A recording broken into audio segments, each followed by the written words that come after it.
During a recent interview, Oscar-winning actress Sandra Bullock discussed her struggles raising two adopted African-American children. She said sometimes when she's out in public with her children, she wishes she had the same skin color as her kids. Well, her statement caused a few folks to give her the side eye, of course, while some felt she meant no harm. So, ladies, what are your thoughts on Sandra's statement?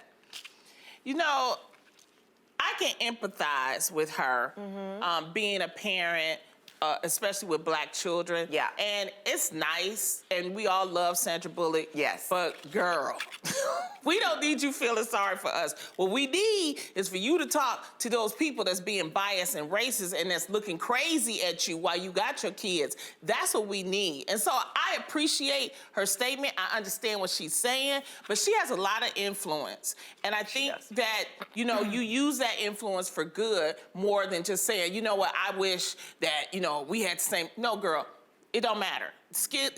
That's not it. Use your influence. I understand what you're saying, but I don't think she meant any harm. And No, she didn't. No, and I'll tell you why. Because I think sometimes when your skin tones are off in a family, my kids, they're, you know, biracial, they're very light, and sometimes people would come up to me when they were little and say, "Are they both yours?" Yeah. You know what I mean? Or are you the nanny you've gotten? Right, I've gotten, are you the nanny? And Unacceptable. I think, yeah, it really is. And so I think if I'm in her place, I'm feeling like if she was the same color as her kids, maybe people would just assume that they were family right off the gate. Yeah. But she does have a lot of influence. I agree with you. And I also feel like I've seen her talk about her kids. She's really passionate about her kids. Yes. And, you know, I don't know. I don't think she meant any harm. No, I think the better wording would have been to say, instead of wishing she had the same color skin as her children, wishing that people weren't so ignorant. Well, like, I wish that too. people weren't so stupid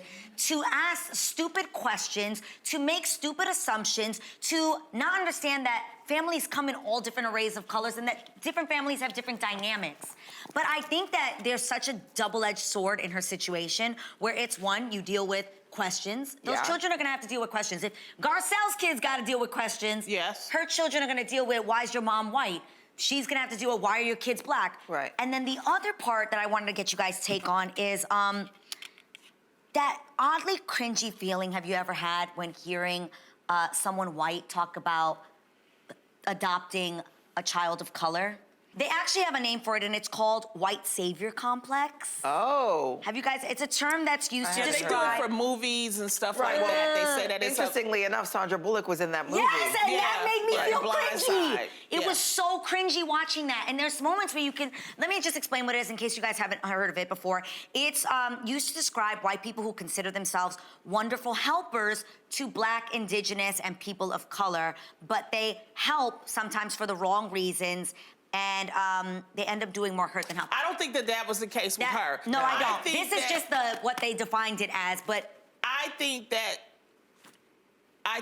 she may have thought, when I heard her say it, okay, I'm just gonna be honest. Yeah. I do get a little cringy and a little uncomfortable when I hear someone like her, because I'm thinking, is she saying this because she thought it was gonna be different for her because she's famous? And that's why I'm saying, you know, instead of you saying, I wish, you know, no, you have the power, you have the influence to show people the difference. Because I'm telling you, you know, there's so much ignorance. I just felt like I felt like sometimes people that have, you know. The means. Yeah, they want to try to patronize. And I think she was on a show with Black women, and so she was like, I wish that and it's like, girl, we don't need that. What we need is for you to be an ally. And to educate. And that's what I wanted to hear more than I would, and it's nice, but like I said, we love her, but it's more about allyship and educating people. Well, when I talk about white savior complex, I'm definitely not talking about Sandra, but I personally have seen people say and do things that felt cringy. Like, for instance, you know, when you watch sometimes even these commercials when they're like, little Maria from El Salvador, like, so glad I could save her and help her because she came from such an impoverished, uncivilized place and I had to come in. It makes you feel sometimes like, I can't even explain it. I don't know. I know that sometimes these videos go on our Instagram. Yeah. Like, if you could help me explain what I'm trying to explain. Do you ever Yeah. get that feeling where We you're like, get- you know, or you hear people that are helping out in community centers, and they're like, yeah, we went down to the Bronx where there are many children where the reading level is, and you hear them. Yeah, but talking- would you But rather them understand not where help? they're- Would you rather them That's not why help I at said all? it's a double-edged sword. Right. No, I but said it's it's a double-edged sword educating. where, yes, I want you to help and save children that don't have homes, and I want you to adopt. I'm trying to figure out how do you not it's make us education. feel. It's like, I feel like when you adopt someone that's other than your race, that Yeah. there should be some type of etiquette class, some type of, way of speaking that is not, patronizing. come in and save things. you. Right. It's like, you have to understand, and you really, and really, when you do adoption, they do ask, why are you Adopting. doing this? It's like, we don't want people to stop not adopting No. different kids of different Exactly. races. It's just the way that they handle it and the Yeah. way they speak. They have to be careful too. Just because they do it, we all make mistakes. We all say the wrong thing. Right. It's all about learning. For That's sure. what this is Yeah. about. For sure.